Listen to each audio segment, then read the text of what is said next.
It has changed over a long period of time. And initially, there was quite a slow build-up to changing my consciousness. Now, it is very, very fast. I can basically control my awareness within minutes. So I just completely remove my human awareness completely and move into a space that I have created by expansion. And I've learned the more I expand, the more intelligent information I can become. Welcome to the Biba frequency, home to conversations with consciousness. I'm Biba, your host. Hello, good people of the world. My name is Biba, and today is somebody who is very dear on this show. His name is Andrej Djordjevitch. Andrej is a life coach, a spiritual transformational life coach. He's a guide and he's a teacher into the unknown, and he helps you with the expansion of your own soul. And he's helped me articulate my inner world. As a kid and as a teenager and in my young adult life, I had this world and I didn't know how to tell anybody about it because it had no language. And as I've become older and I understand that that's possibly a gift that I could use to help other people, because I see things and I know things, and I didn't know how to bring that out. Andrej has helped me go into that expansion and into the unknown and reveal to me how to tap into that and to be able to articulate that to assist other people. He's a medium. He's a life transformational life coach. He's all these things, but for me, he's a co-pilot in the realms of the unified field. And he's like a laser beam, and he's like, hey, look, let's go here. Because for me, it's about expansion. I'm always in, let's expand even more. Let's go beyond what we've ever conceived. And Andrej's like, yeah, come on, I'm already there. So for me, that's a godsend. And he's a very high vibrational being. He's very understated. He's very humble, and he has an awful lot to offer. So I've got him onto this podcast today to talk about how he got to where he is and where is he now. And so I really hope you enjoy this show. And if you're interested in his work, I'll leave a link.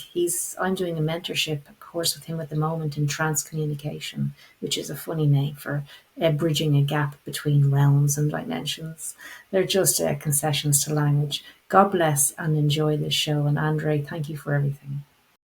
Hello, Andrej, and welcome to the Biba Frequency podcast. This is Conversations with Consciousness, and I'm super thrilled to have you here today because I know you are a very, very busy man. Thank you, Biba. It's my pleasure to be here and to be able to share my understanding of life as I understand it today. Yeah, and your life, really, how I understand you is it's this dance with consciousness. Yes, it's a continuous discovery of constantly trying to understand who I am. Because if I can understand who I am, then I can understand what the world is. Very good. That's very good. Yeah, and my training as a trance medium over 25 years has helped me to control my mind. Wow. That's quite a feat, isn't it, in this day and age, controlling the mind in a world full of distractions? Well, yeah, but when you want to apply yourself and when you spend the time, then, it becomes what you are. And I've really learned to control my mind and then open up my awareness beyond my human conditioning. I'm very excited about this conversation. So before we go any further, for those listening, I just want you to know something that I don't know. How do you actually say your name? Andrej Oh, Andrej Djordjevitch. It's a silent Okay, D. Andrej Djordjevitch, and you're a spiritual teacher. Yes. Yes. Just tell me a little bit about yourself. How would you describe yourself? Well, I started off as what I call teaching trance mediumship, where I share with people my knowledge of how to expand into an intelligence that we are all part of. But my teaching seems to have developed perhaps further than just trance mediumship. My teachings now seem to be evolving into understanding more about universal consciousness and the part that we all play within universal consciousness. Wow. Because at the end of the day, we are all universal consciousness. Exactly. Okay. We are all expressing universal consciousness based on our understanding Yes. at any moment in time. And that understanding constricts how much of universal consciousness we can allow to flow through us. Yes. Because your mind, your thinking, your understanding, your mind will always support that belief system. Regardless of whatever you believe in, your mind will constantly support that belief system. So, in a way, growing is about undoing all your human thoughts, undoing all your human constrictions. Yeah. And you teach that. You teach that really well. I try to, but it's coming to a. It's strange that we're having this interview today because this past couple of years things have changed a lot in my understanding. Because I've expanded most of my life into universal consciousness within the confines of human understanding and our known universe or multi-universes.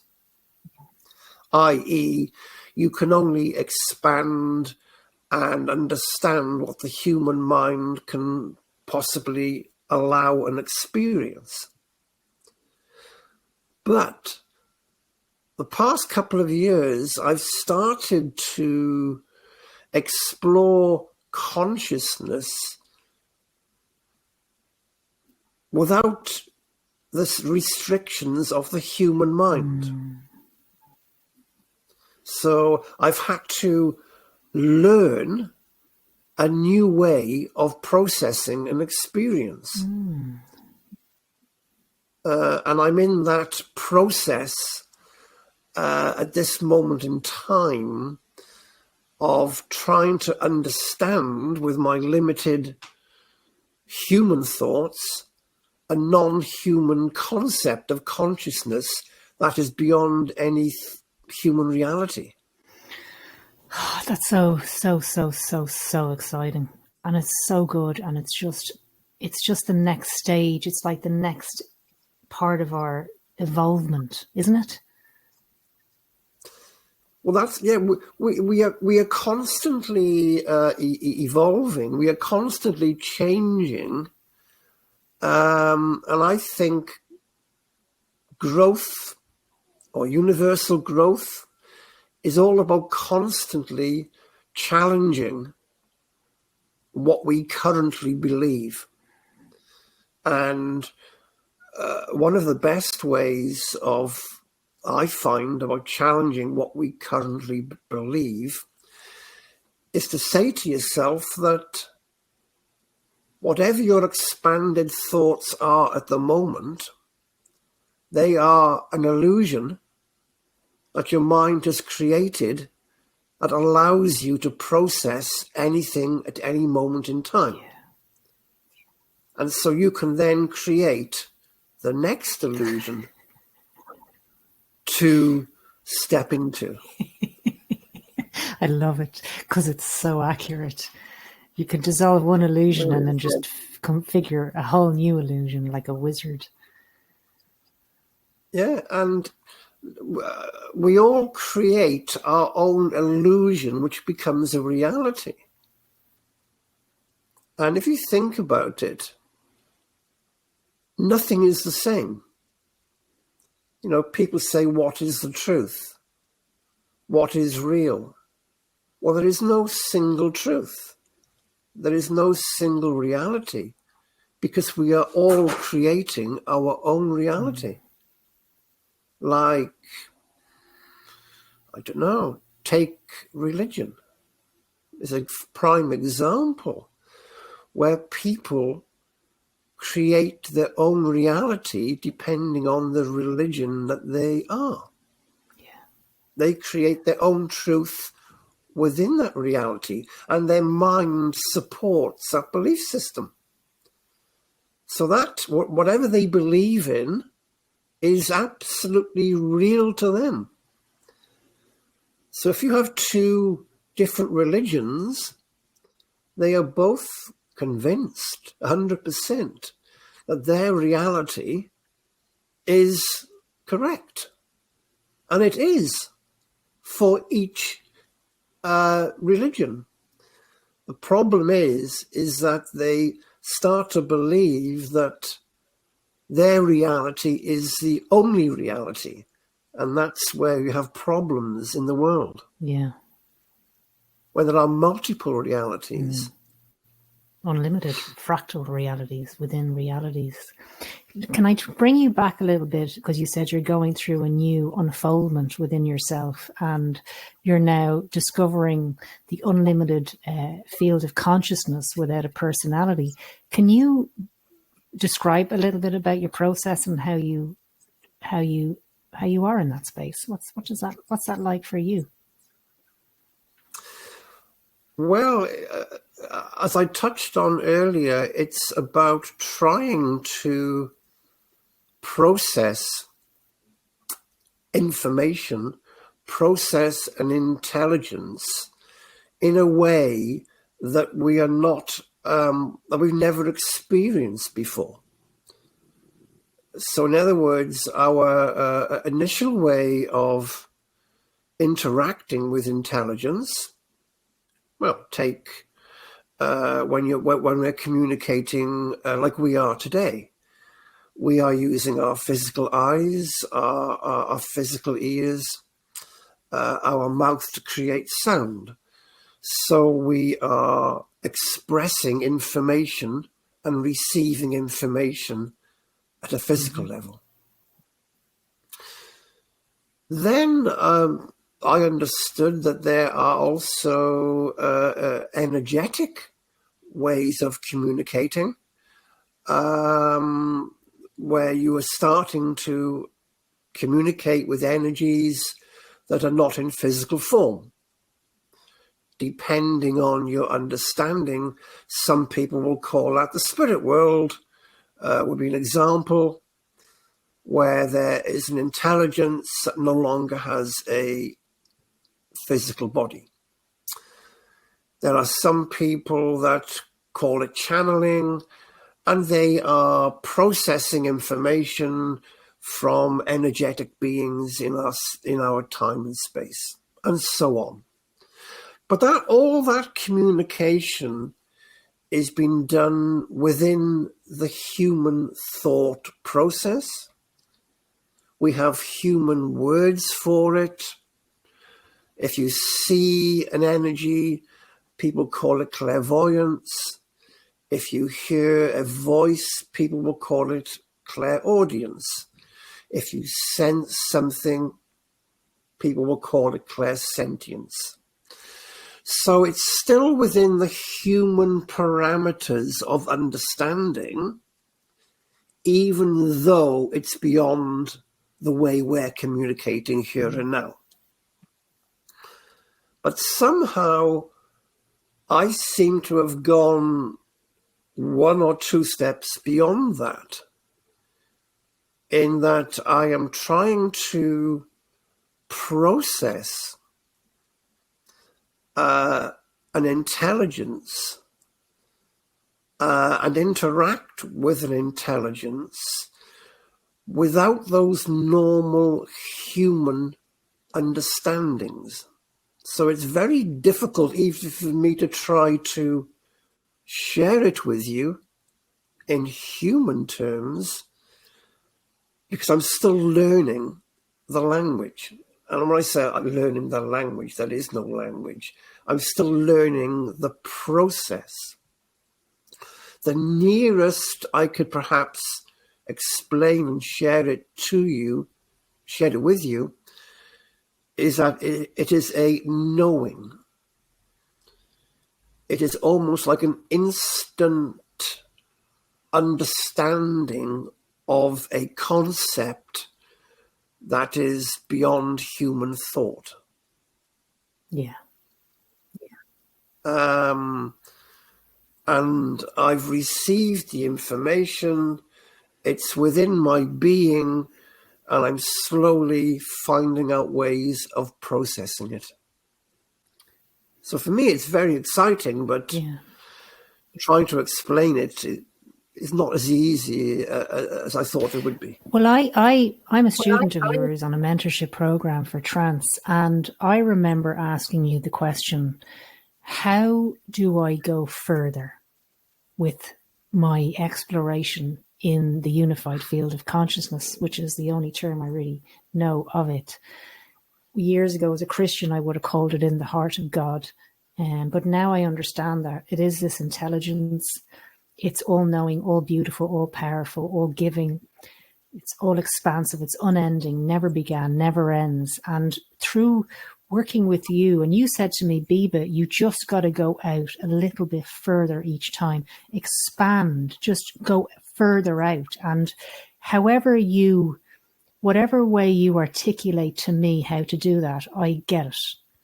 My mind doesn't get it, but my soul gets it. And my soul is listening to your instructions and it's doing it. Because when I first started with you, I was, even though I'm not a Christian anymore, or I'm not anything, it's not that I am or I amn't. I've got a more broader awareness of this consciousness. And when I was connecting in trance healing, I was connecting with the Holy Spirit, because it was my filter, as you call it. It's my filter. So my filter pops in, called the Holy Spirit. I know it. It's familiar. It's my best friend. I love it. He loves me. We know each other. I'm very familiar with that energy. And then the healing would begin. And then it was like, drop all the filters. Drop the Holy Spirit. Drop all of your knowns, Biba. And in the beginning, I just didn't want to do that, because I'm like, but then he'll feel left out. I mean, these kind of ideas that we have, right? Like he's going to feel left out because I'm not bringing him into my healing. I mean, it's just crazy stuff. But through your guidance, because it's so light and it's so easy, I was able to then do that. And within one of your sessions, which is a 3-hour, I actually dropped all of that. All of it. I got it, I dropped in to myself, and then I became that. There was no God anymore. I had to become that. Now, I've been building up to that for years, Andrej. That wasn't just happening, like years, becoming that. I am that. And I'm going into that space. And when you close your eyes, Andrej, what's your process? Do you close your eyes? What's your process? Well, it has changed again over a long period of time. And initially, there was quite a slow build-up to changing my consciousness. Now, it is very, very fast. I can basically control my awareness within minutes. So I just completely remove my human awareness completely and move into a space that I have created by expansion. And I've learned the more I expand, the more intelligent information I can become. And I've had to undo all my human conditioning to realize that we are the intelligence of the universe. We are universal consciousness. We are part of God. And the only thing that restricts what we can express is our boundaries and our limitations that we put into play.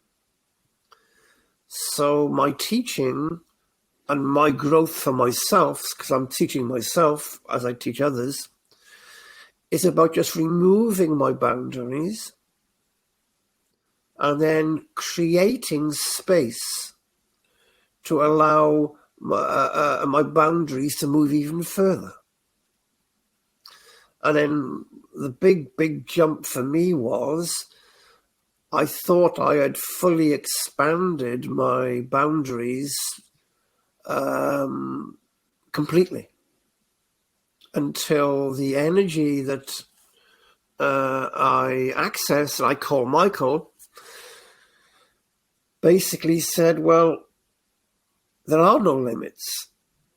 Those boundaries you have now are just human boundaries and maximum human boundaries. And Michael said, you can create new boundaries beyond your existing human boundaries. And just that thought process allowed me to expand even further. So all I do is just remove my consciousness from my human self into a space, and I become the energy of that space.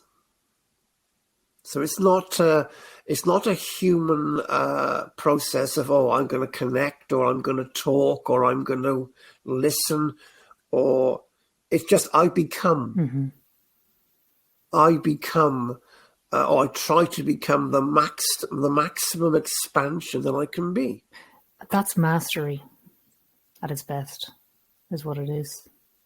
That's taken life, and that's taken. I know you like decades. I mean, that's just for anyone listening. That just doesn't happen if you read a book. You know, that's a life's work, and maybe lifetimes of work to get there, to be able to let go. Well, it's taken me 25, 30 years to realize that we are everything that is, and we can express everything that is automatically by just undoing our human filters and our human conditioning. Thank you for clarifying that. So when you become, when you go into the knowing, there's no thinking, right? Because your thinking is a human thing.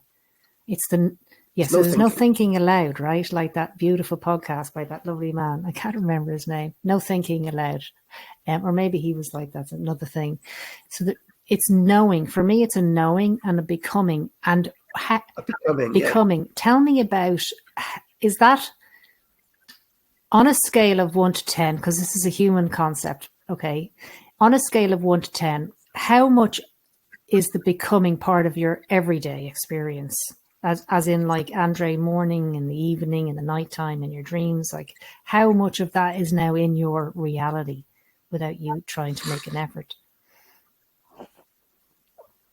Well, it becomes one blur, because once you expand and once you become universal consciousness, you can't undo it.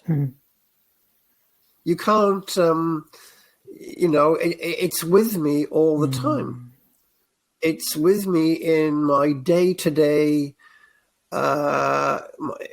human life, in my interaction with the human world, with everything around me. I am interacting with that from a position of maximum expansion. I feel like you've just put in a big warm blanket around me. I'm so comforted by that knowingness, that it just is what it is all the time when you get and there. In a way, when I teach, I do, as you know, a tremendous amount of teaching around the world. And it's becoming easier and easier for me, because all I'm doing is expressing who I am and what I've become. So it's easy. There are no books to read. There are no theories to explain in great depth. I just tell you who and what I am. Yeah, and that works. It works very, very, very, very, very beautifully for me anyway. Yeah, and, and I one of my main things that I try to share with everybody is that there is no separation.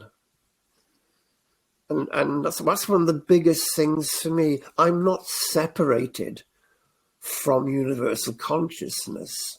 I'm not separated from this universal energy. I am universal consciousness.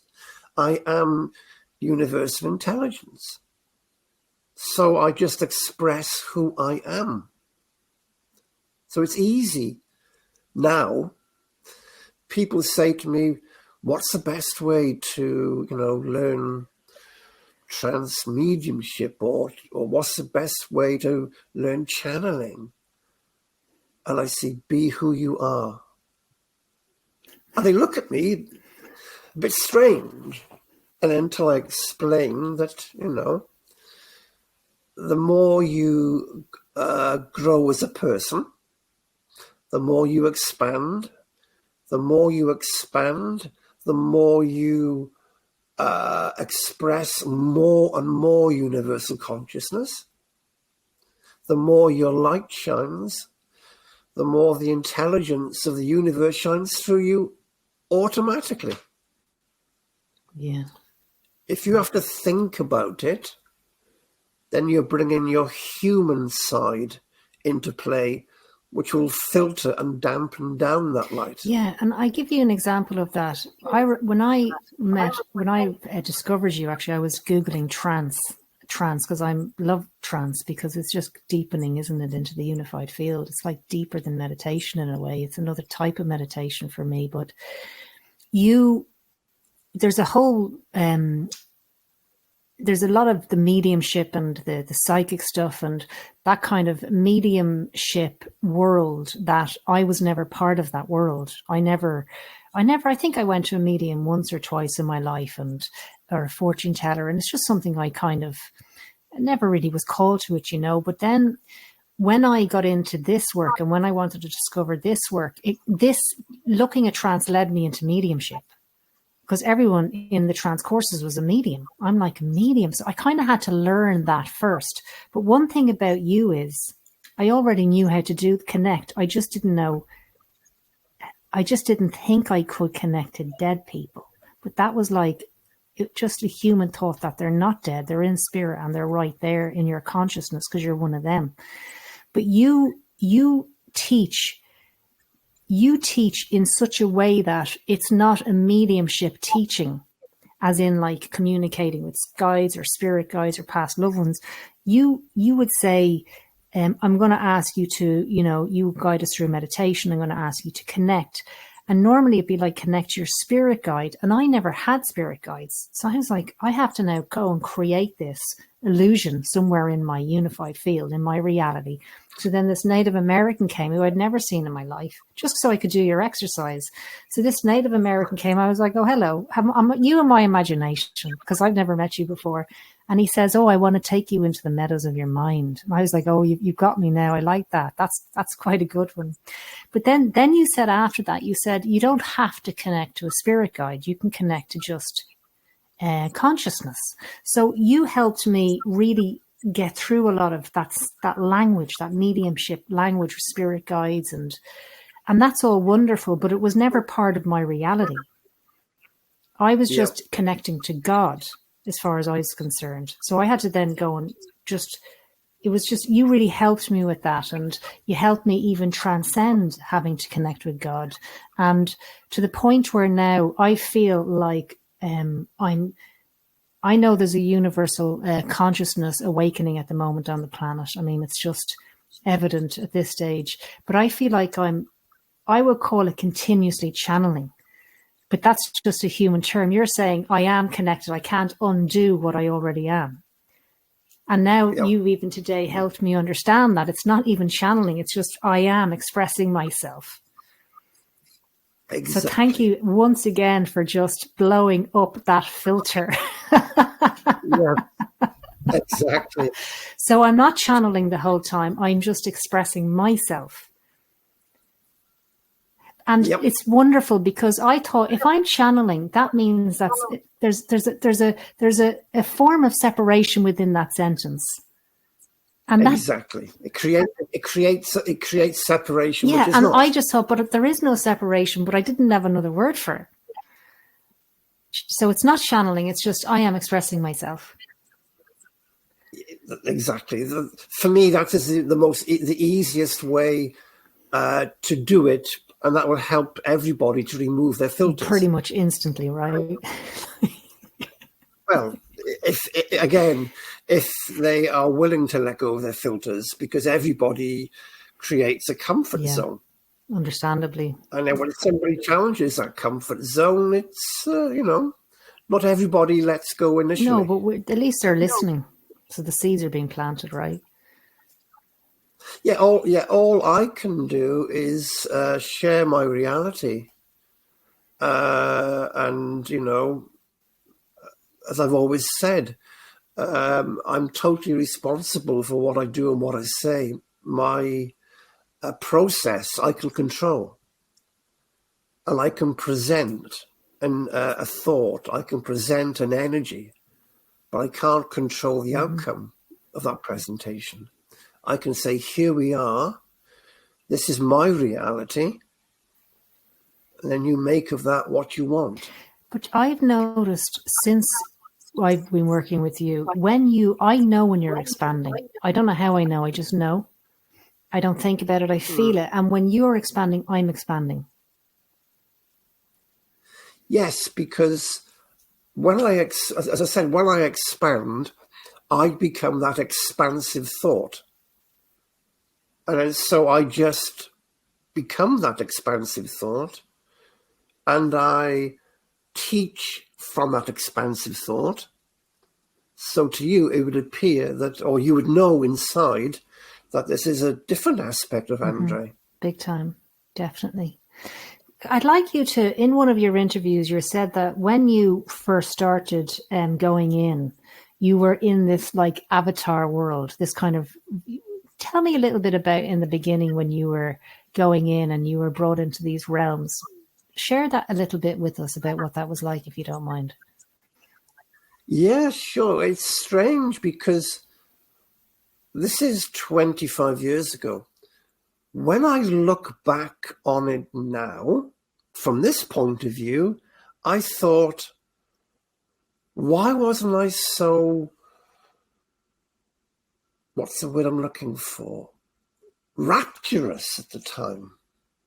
Because but at the time, when it happened, it just seemed perfectly normal.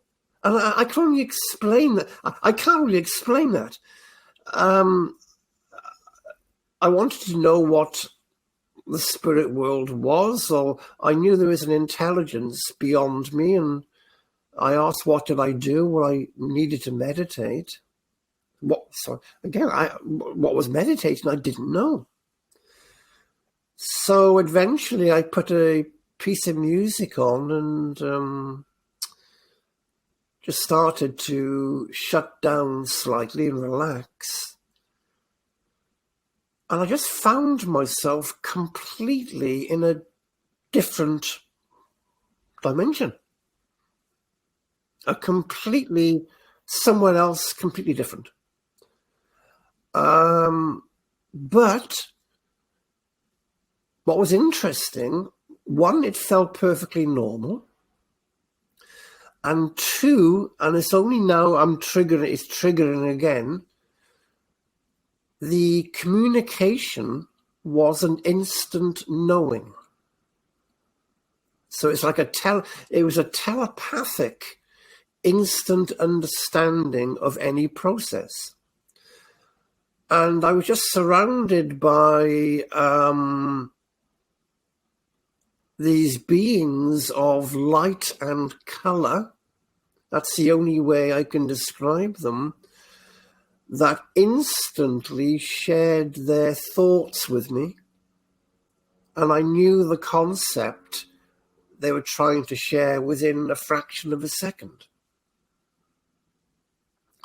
So don't get me wrong, it was really, really exciting.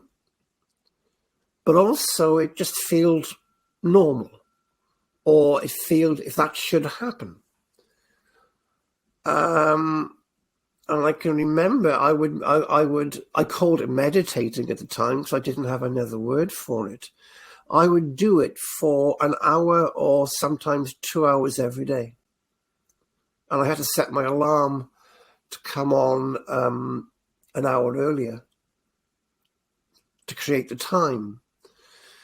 And it was like, in a way, it's like watching Netflix today. You put on a movie, and that's what I did 25 years ago, but the movie was in my mind. And when I became a little bit more, confident of what I was doing, I would try to spread my experience with everybody and say, well, are you meditating 2 hours a day?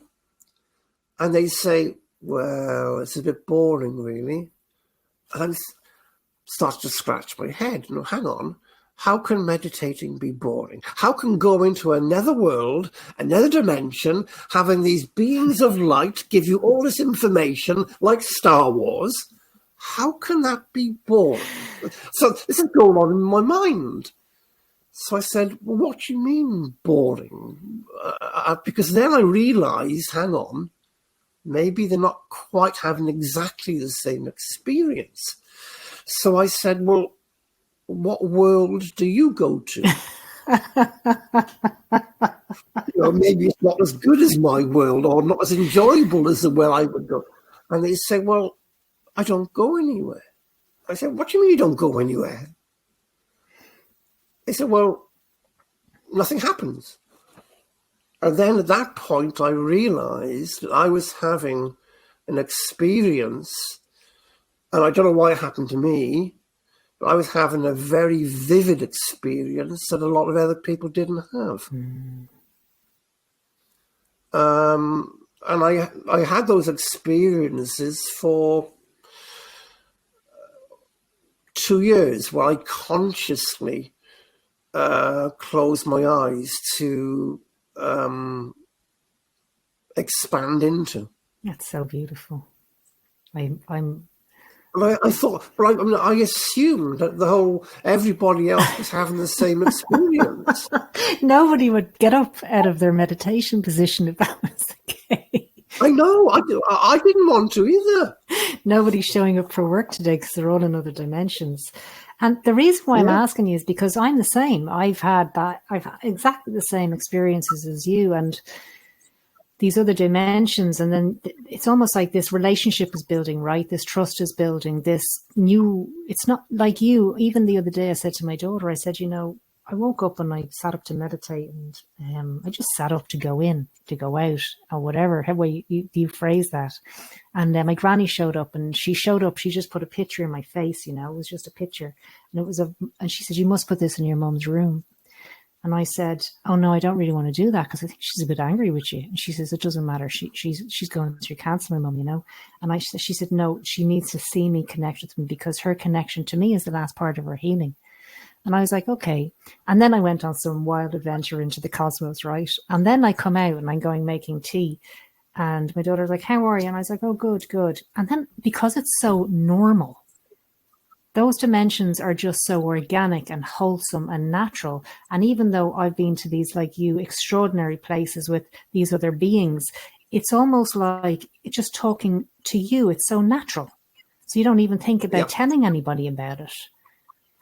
And when you said they lasted for 2 years, and now let's fast forward 20, 25 years later. When did the visions stop, or how is it now? Like, how has it morphed 25 years later? Well, I think at that time in my life, I think let's call it universal consciousness, had to express it that way to me for it to maintain my attention. Right. Which it did fully. So it's almost like, I suppose, I don't want to use the word, but I can't think of another word. It forced me to develop my mind.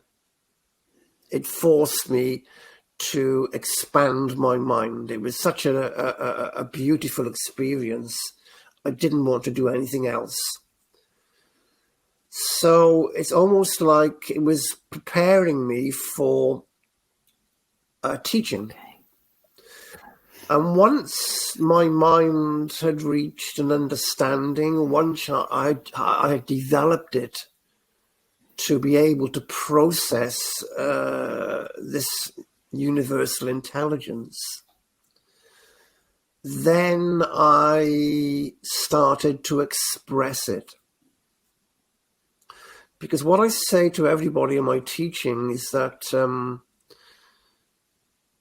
your development, it's 75% of your development, and your primary goal is to become at one with the intelligence of the universe, whatever you want to call it, depending on your thought process, whether you call it the spirit world, whether you call it any other dimensions. But your primary goal is to become at one with that intelligence. Then once you've achieved that primary goal, that's 75% of your development, the 25%, which is your secondary goal, is expressing that intelligence. How do you want to express it? In other words, that's expressing it in human terms. Do you want to do it through healing, through speaking, through creativity, or through teaching? So then for me, I wanted to express my truth. I wanted to express what I've experienced through teaching. Yeah. So now I'm very much about continuing to expand and expand into an ever-expansive knowing, becoming that knowing, and then just expressing or verbalizing that aspect of universal consciousness that I've become. Yeah, you're like a tuning fork. You play one frequency. Like your teaching is so, it's like a laser. You're teaching, there's no diversions with you. I've trained with you over maybe a year and a half on different courses, and now with the mentorship, I kind of close my eyes when you're teaching and I feel everything you're saying, and it goes into this frequency, goes in, and you don't deviate from the mission, ever.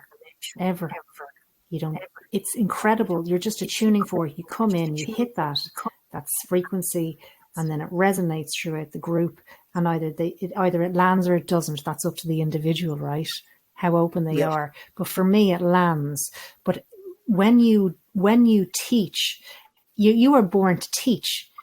It's just so obvious to me because I've done lots of different courses, but with you, I've noticed with your specific teaching, Andrej, is the message lands and the expansion's instant. Big deal for me, Andrej, to get that. You know, that's a biggie. That's a big box of chocolates right there. Well, it's funny you should mention I was born to teach, and I'll tell you a really funny story. When I was in school, I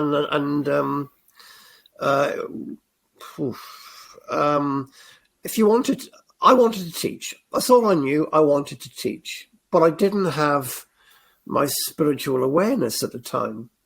So I assumed this teaching was formal teaching in going to, a teacher training college, going to university to become a teacher. So when the examinations came around, like 16 or 17, and everybody was busy revising. And I said, well, I don't need to revise. I know I'm going to teach. And that summer, when the results came out, all my friends went to teacher training college. And I didn't. I didn't because I didn't do any work. But I was so convinced I was going to teach. It's a warped thought process. I was so convinced I was going to be a teacher, I didn't see why I needed to work. And that really rocked me when I found I wasn't going to teacher training college. It really, my universe just completely just turned on its end. I was so distraught. How come my friends are going and I have this burning feeling I'm going to teach and I'm not going? It didn't make any sense. But I couldn't make any sense of it. And I can remember my father, as I was lying in bed in that summer, contemplating why I wasn't teaching, my father said, son, it's time to get a job. And I said, well, I haven't quite, worked out in my mind yet what I want to do. And with that, he slapped me across the back of my head, grabbed me by my ear and said, we are going out today. And we're not coming back until you find a job. That was a shock to the system.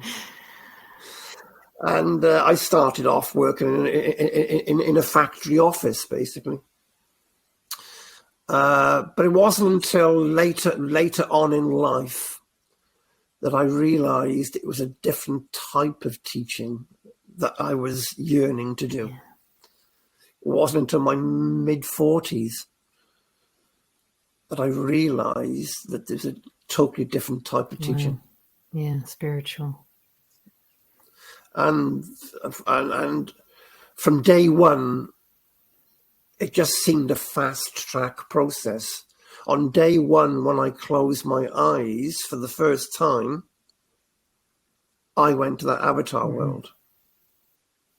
It didn't take me months to build up. I was there on day one. So I feel I was fast tracked very quickly the first couple of years. Wow. And when you say, when you close your eyes, you went into these other dimensions, have you found, because I have found as I become more of that which I already am, and I become more aware of that, the visuals are much less. It's almost like they don't need to engage me and coax me and comfort me and, all of that stuff. Yeah, exactly. Yeah. I think for me early on, it was the visualizations that held me there. Yeah, because it's so extraordinary. But now it is the knowledge, it is the intelligence that holds me there. And I always say to everybody, it doesn't matter how you think you are expressing the intelligence of the universe. It doesn't matter where you think the information is coming from. The only thing that matters is the quality of the energy and the quality of the information. How you achieve that in your mind is up to you. Yeah, unique journey, right? Unique journey. Everybody's going to process that information in a way that they are compatible with. Yeah. That makes sense to them. And that's fine. There is no wrongs. It's the quality of the energy and information that you are expressing that's going to change the world, not the way you think you are receiving it. That's irrelevant, I think. Yeah, it's almost like if there's lids on teaching, you know, certain institutions and schools have certain schools of thought, there's lids on them. It's like you can do this, like, as you said, like in the beginning, you wouldn't allow yourself to express the intelligence because it wasn't like a deceased carnate being. It was the intelligence. But your teachings you've taken all the lids off. And Yep. you're free. You've made it more free. And I think I'm going to ask you, because you've done that, do you find yourself you're attracting students from all walks of life and not just psychic mediums? Exactly. Because what happens is we constantly attract an outlet to express the energy that we are. So when, for instance, I was purely teaching mediumship and nothing else, I would attract people who wanted to be taught mediumship and nothing else. Now I am teaching all forms of growth and expansion as well as mediumship, then automatically that energy goes out into the universe, and I'm finding myself having a far more broad selection of people that want teaching. Some still want what I call traditional mediumship, and some just want to learn about expansion and universal consciousness. So we constantly attract the energy that we are. Yeah, beautiful wording there, because it's not about getting, is it? Going after matter to matter. You're attracting in that which you are, right? Exactly. And I find now, again, it's so simple for me because, one, I just express who I am. I don't have to do anything else apart from that. So the more expansive I become, the more expansive my teaching becomes. And two, I attract everybody that seems to resonate with who I am. Very good. So it's becoming easier for me in every way. And have you seen that video on YouTube with the tuning forks? There's like, if I go 440 hertz and I hit a fork, another 440 hertz will start playing, but no other, we only resonate at the same frequency as each other. Yeah, I haven't seen it, but I understand that process. Yes, it makes perfect and that's sense, how I see my relationship with you. Actually, I just see two forks just expanding, and so our responsibility and our accountability, I guess, for me anyway, is when I go into the expansion and I expand, I'm creating new pathways for others, as others have done for me, right? Yeah. And even with the quantum healing work that I've been doing, I've noticed that if I'm focusing on something, I will attract that into the session. So if I'm focusing on people who have no self-worth, most people suffer from low self-worth, and it's something I just know we can overcome. And so all my clients will be booking in because they've no low self-worth. And then I'm like, I kind of want to just go more into the spiritual. So then I'll start attracting in clients who are, getting instant healings. Like healings. Can we talk a little bit about healing? Yes, of course you can. Because I love the idea of healing. And when would you say that when we are ourselves expressing ourselves, when the universe is expressing itself through this vessel as Biba, and when I'm aware of that, and when Andrej is aware that Michael is, the universe is just being expressed and acknowledged, it's just being, that self-healing is evident? Absolutely. I mean, I'm not as young as I am, but I feel if I'm still about 30 or 40, I feel young. I think young because I'm not fighting anything. I think self-healing is all about forgetting completely what we think we should be, forgetting completely what other people want us to be, because that just creates friction. And that friction creates illness, because we're constantly trying to be something that we're not.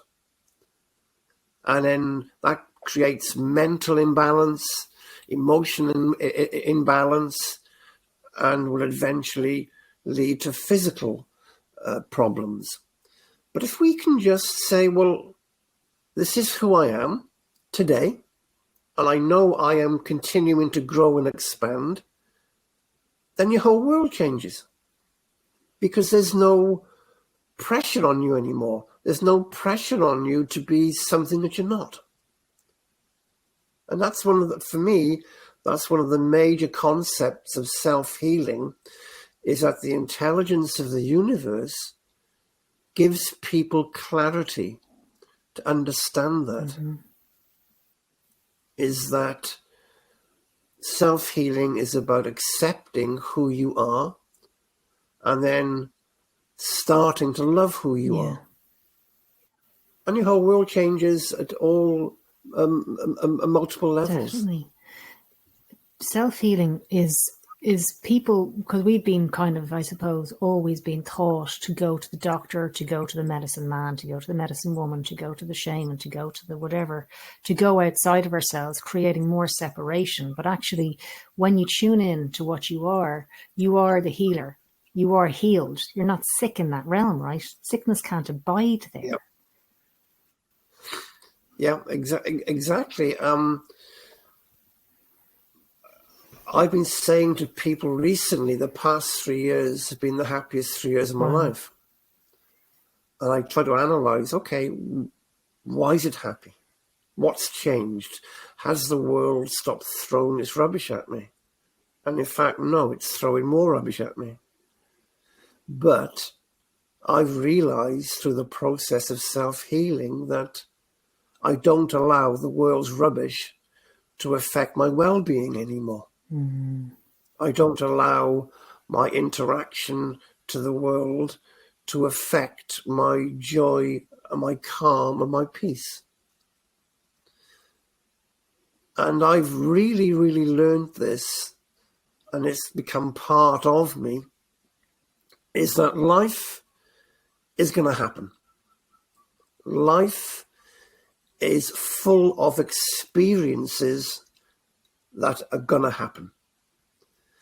And I know the human aspect of you will make it complicated, because that's what we do as humans. We complicate everything. But life really is so simple, because it boils down to two options to every single experience you have. You have two choices. You can either choose to react to life, and I'm oversimplifying this, but you choose to react to life in either happy or sad. That's what it boils down to. Your reaction to your interaction with life. Because you create your own reality, you create your own feelings, your own experience. And I chose happy. And I chose happy and joy, and my life changed. It's like magic. all the problems, all the human problems that I had, I realized were never problems in the first place. It's just I had chosen them to be problems. I had chosen to be sad. And now I chose to be happy. And there are no problems. Wow. Because the problems are what we create ourselves. Your interaction with life and the experiences that you have in life, your growth all boils down to how you decide to react. Simple as that. How you decide to react to any situation. I've come to the conclusion I want to choose joy. And the moment I came to that conclusion, my life transformed.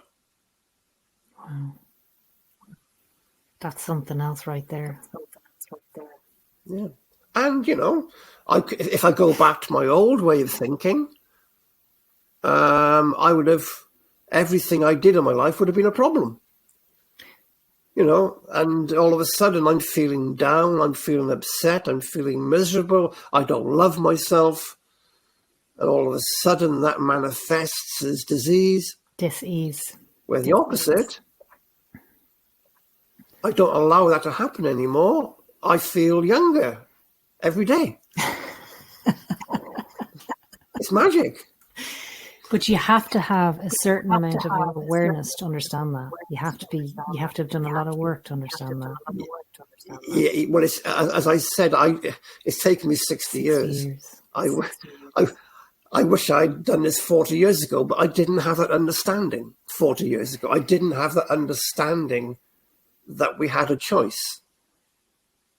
Yeah. And it's only fairly recently do I know and believe and live the fact that we have a choice. And our choice becomes our reality. Yeah. So which reality do you want to choose? Happy or sad? Please. I choose too. happy. I'm going to get on the happy bus with you. Because yesterday I woke up and I found myself, I woke up with some kind of virus trying to get in the door, and I noticed my mind wasn't as focused or as clear. It wasn't on the happy switch. It was in between switches. And I was like, this is very interesting. So I meditated. I went in, I did an hour and a half. It was all wonderful. I was just in the bliss, right? I was just being the universe. And then as the day progressed, I could find myself worrying about my business for absolutely no reason, by the way. Nothing's changed. And I have enough awareness to catch that thought and go, if I run with this thought, my business will run into problems. If I allow my energy and my focus to go onto my business in a negative aspect, if I put a negative injection today of energy into my business thought, I will experience a backlash of negativity from my business. So I had to, and it's all energy work, and I had to go in and I had to alchemize this thought process and go, but my business is the gift that just keeps on giving. And my mind was going, no, it's not. And I was thinking, wow, what is this in me today? It's this kind of moon or something that's happening. We got a phone. But I have done enough work like you. I've done decades of work to catch the thought now and say, right, okay, that's an old pattern of thinking coming up. And acknowledge it, don't slate it, don't get into a fight with it, just acknowledge it and say, it's okay, I got this. The universe has got this. You don't need to worry about this. I am the abundance. Yeah. I am the abundance, because it's all about survival versus thriving, right? Joy versus sadness, survival versus thriving. Yeah. You said... And also undoing the automatic process that we've created, because by and large, humans are lazy. What we do, we allocate an automatic response to a situation. So when we're younger, when we have an experience, we create a link to it that creates a feeling. So if we have some kind of trauma, we automatically link a feeling to that trauma. The problem we have as we get on, as we grow and we get older, when we have that same experience again, rather than be in the here and now and analyze that experience, happy or sad, or we just go back to our shortcut and we automatically respond in the way that we always have done. So if you've responded in a negative way to a trauma, which I can fully understand at the time, because you didn't have the knowledge to deal with it, or maybe whatever, but we still keep on repeating that feeling. So it's undoing that connection we've made to the past. Absolutely. That's beautifully said, actually. Undoing that shortcut that no longer serves us. And that's the work right there, isn't it? And wouldn't anyone listening who's only starting out, I would say that I wouldn't ever question it. Doing the work will give you the life you've always wanted. Absolutely. But you have to believe and trust in yourself. The problem is that our tradition is that we believe and we put false trust in others, and we allow then others to control ourselves. But if we can wrestle that control back and to say, no, I am the master of my own destiny. I decide what's going to happen in my life, or rather, I decide how I'm going to react to everything in my life. And that just gives you that power back. But you have to be able to put in the work to come to that conclusion, not to make it a mantra, but actually to become it. It's not just positive thinking, which helps. It is actually becoming that positive thought, living that reality that you're choosing joy, not sadness. You're becoming joy, not having joy. You are becoming joy fully. You become that frequency. Yeah. You become the joy frequency. You become the frequency, and that's the only thing then that comes into your life. Wow. If I was listening to this conversation and I was just starting out, I would pursue this with everything that I have to find that. Yes, but to get to that stage, you have to undo your human conditioning.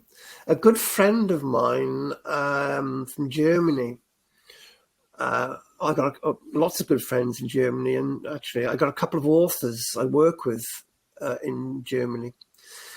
One of them is writing a book.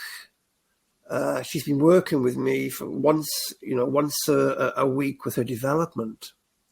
And she's come to the conclusion, for her to grow, she has to, and she puts in her words, unbecoming human. Beautiful. And that's the title of her book. Before she could really fully grow, she had to undo her human conditioning and her human thinking of what she thought was real, what she thought that's the way she had to behave. She had to undo that conditioning, and then she could fully accept who she is. So hopefully her book will be out soon. It's called Unbecoming Human. Well, that's going to be an amazing book, because only the intelligence will give a book that title. Yeah, I thought it's an amazing title, because it's exactly what we're all doing. We are unbecoming human. We've created a false reality of how we think we should behave. and interact. And it's a complete illusion. It is a complete illusion. And you said here in another interview, you said he, which is Michael, the universal intelligence, he provides the energy to build a bridge between two lenses of consciousness. You said that. I'm going to say that again. He provides the energy to build a bridge between two lenses of consciousness. It's pretty brilliant, isn't it? Yes. Yeah. Because I think also this is where it's very difficult to separate me and Michael, because who is Michael, who is Andrej? But my core teaching is that I can't make anyone do anything. I can't make anyone change directly. I can only provide time, energy, space, i.e. create a bridge and say, there you are. There's an opening. There's a bridge. There's a chance to expand. But I can't push you across that bridge. No. And that's where your responsibility takes over to say, okay, I feel safe. I feel comfortable. That bridge is there. I'm going to take it. Yeah, and also people are guided to that too, you know what I mean? Our higher selves would guide our higher selves, the universal intelligence. I'm beginning to see they're just all names in order for us to try and understand it. It's just one thing.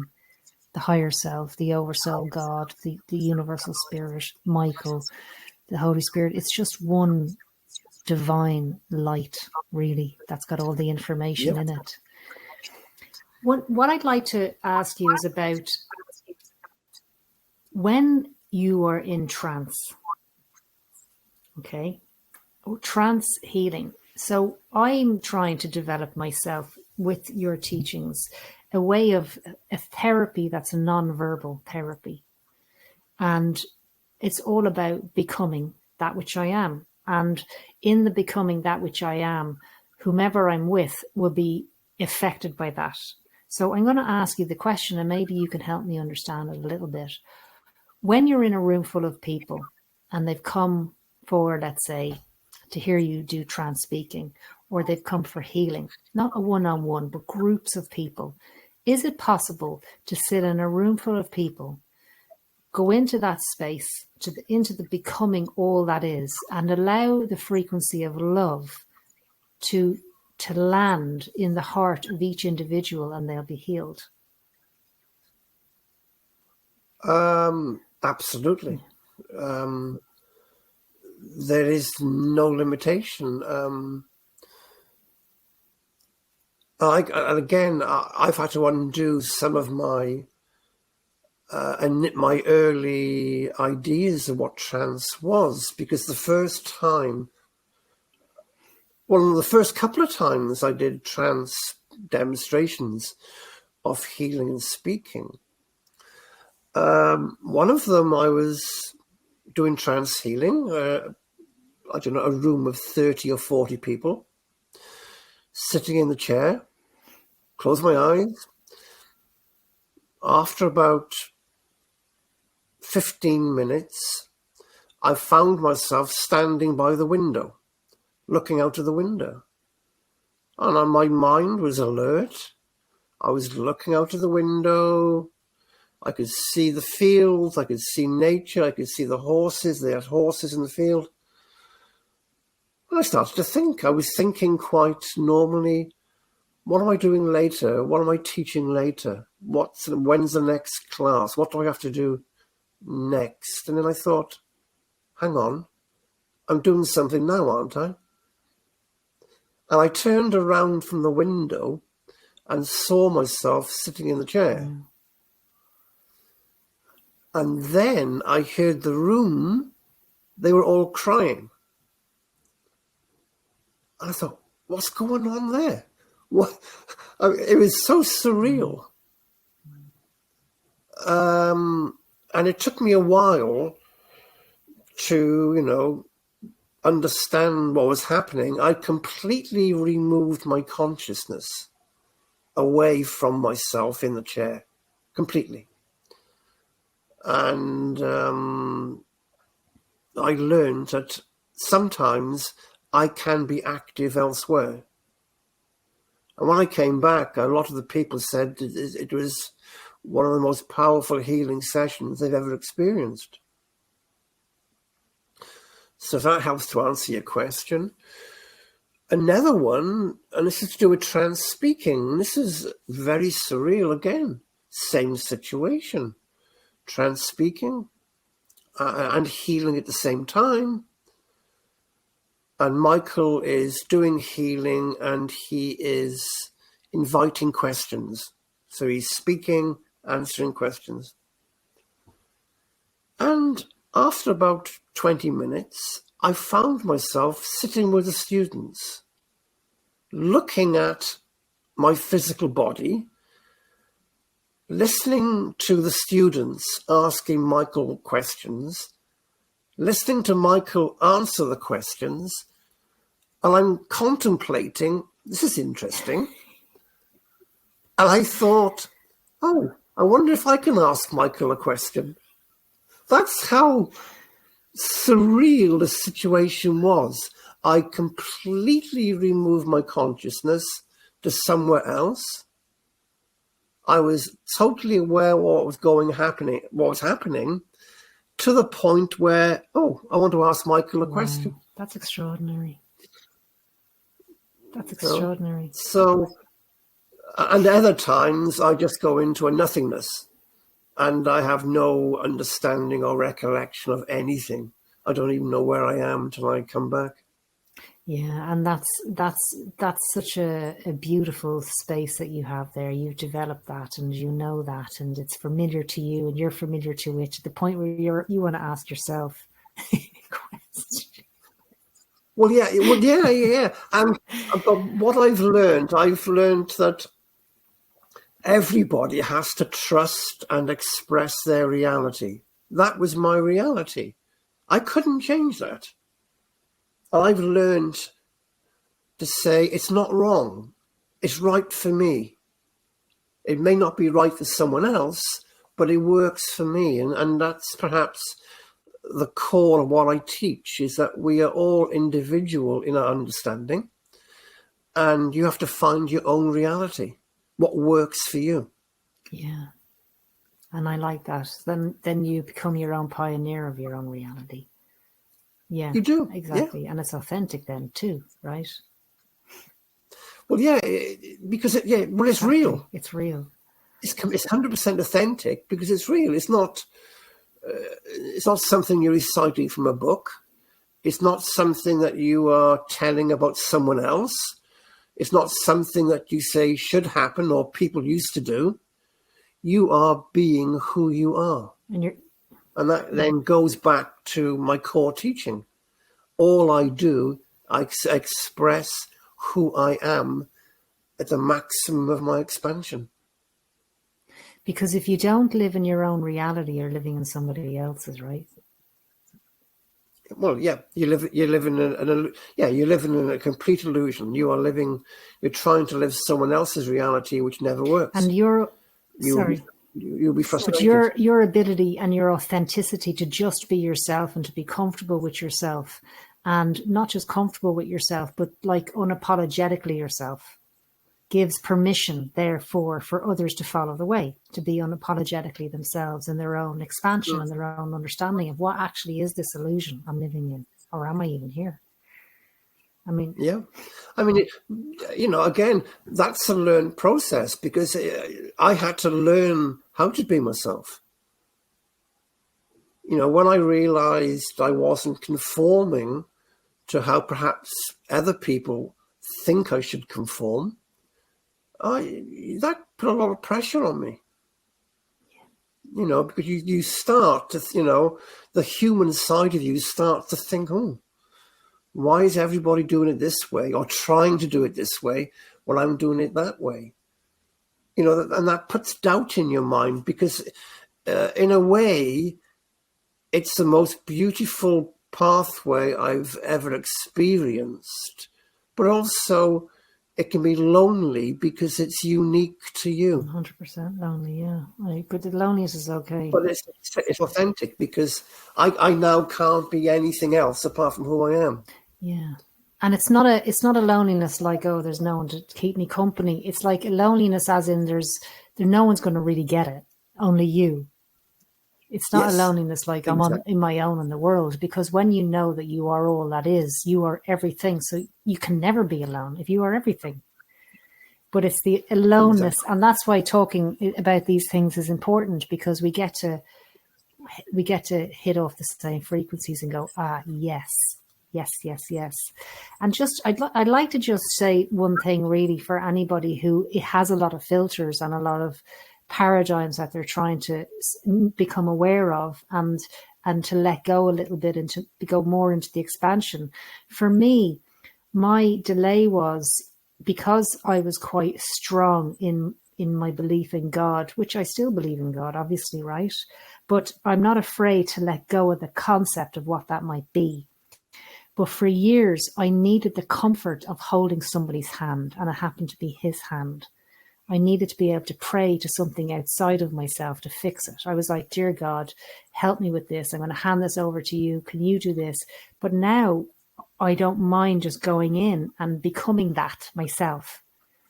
I don't need somebody to hold my hand. And some days I do. Some days I go, here, listen, I'm calling you back in. Can you fix this? I'm going to pretend that you're in the sky listening to me, and you're going to take all of my problems away. I need that comfort. I just need to go back into that reality for a moment, because today I'm tired and I can't cope. And then I kind of giggle, and then whatever I'm dealing with is always giggling anyway, because they're so lighthearted and full of love and joy. And then the next day I wake up and I go, right, I'm taking my power back now. I'm becoming all that I am. Well, that's right. But also, I mean, I see no separation from universal consciousness and perhaps from God, I think there's a creative force in the universe that we are all part of. If you are religious, you probably call that energy God. If you are looking at it more at a scientific point of view or an expansive point of view, you will call it universal consciousness. So whatever it is, it's a creative intelligence that we are all part of. I don't think it matters what you call it. You call it whatever you're comfortable with. So when we ask for help, in a way, we are asking ourselves for help. And that's why I've come to the conclusion that when I say I choose happiness or sadness, if I were to send a thought out into the universe, I'm actually sending a thought out to myself. What am I going to choose in this situation? Yeah. Happy or sad? Yeah. There comes a lot of responsibility with that knowingness, and I didn't want to know about that for a while. Well, you mentioned that, Biba. It was a huge responsibility, because at some level of our being, we like to think that there's